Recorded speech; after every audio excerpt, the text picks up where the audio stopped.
Welcome to TYTSports, Francis Maxwell here. We're changing up a little bit today. We're going to give you a full group recap. We're going to start with Group F today, which in the games between Argentina and Iran, and Nigeria versus Bosnia. So in the first game, we're going to look at Argentina versus Iran. So first of all, for all you Iran fans out there, we're going to give you a little more time on the camera to talk about your team. First of all, a great performance from them, all in all. To hold Argentina for that amount of time is unbelievable, and fair play to them. They're still with a shot of qualifying in this group, and they were one of the top teams to hold clean sheets during qualifying, so they're no mugs out there. I mean, they definitely know how to defend. They're probably experts at parking the bus, maybe some would say, but they've done a great job against Argentina until that final last hurdle. So this is the thing, everyone's out there giving Messi all this criticism and talking about, oh, he's been rubbish for the full game, he's not the world's best player if he can't perform. Rubbish. If you're the world's best player, you can sleep for the full game, and then in that 30 seconds, if you've got a burst that will win a game, then who's going to question you? He's had 22 goals in the last 22 games for Argentina. It's unquestionable that he is a phenomenal player. The people out there are just hating on him because they think he should be doing it for 90 minutes a game. That's not the way it works, I'm afraid. If you can bring it in for that 30 seconds and win a game, then that's how it works. So we actually have a few tweets about Messi in here. I don't know if we can throw up to a couple. Some of them are very good about the way he performed in this game. So the first one I think is Maradona never scored outside the box at the World Cup. Messi has already done it twice. So that one's a little far-fetched. I mean, Maradona is obviously one of the greatest ever, and he did beat like 11 England players before he scored, so that's a little far-fetched with that one, but he's up there. This one is my favourite. There's no doubt. Messi is that guy in the club who pretends he's asleep only for you to come back from the washroom and find he's disappeared with your date.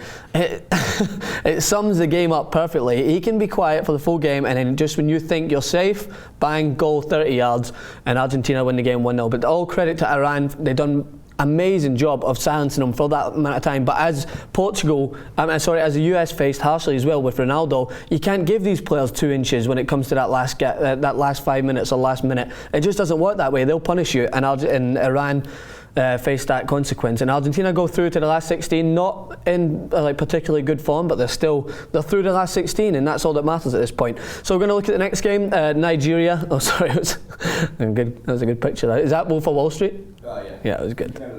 Yeah, with Messi and DiCaprio, it's my favourite too. Okay, so Nigeria and Bosnia.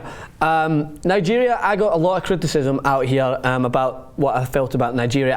I mentioned that they were one of the best African teams in the competition, if not the best, and I based that on their chances of qualifying.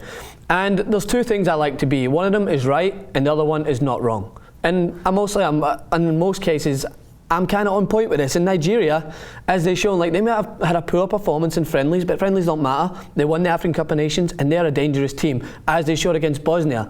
As much as I like to be right, I did not predict this to happen. I thought Bosnia would have put up more of a fight in this game, but they were harshly ruled out by the officiating. Dzeko had a perfectly good goal called offside, which kind of threw the momentum back to Nigeria. And then the Bosnian players went back to school, and they thought that because it was a foul they expected, they all stopped as their captain, Spahic, I think that's how you say it, was fouled, accordingly fouled, but it looked to me as if he tripped off his own feet. The very strong and powerful Emeneke goes through, cuts it back, and Odunwingie puts it in to put Nigeria 1 up, and they did a great job of holding out for the 90 minutes and winning 1-0, and had their chance of qualifying boosted even further. So at this point in the competition, the teams that everyone said, the African teams that were going to do great, like Ghana, who are sitting on 1 point, Cameroon on 0 point, I'm afraid Nigeria are the ones who are looking very good at this point. Case in point, Nigeria are threatening. So we're going to give a Turk and a jerk to the group as a whole. So the Turk has to go to Messi again, because he's living up to these critics. People are saying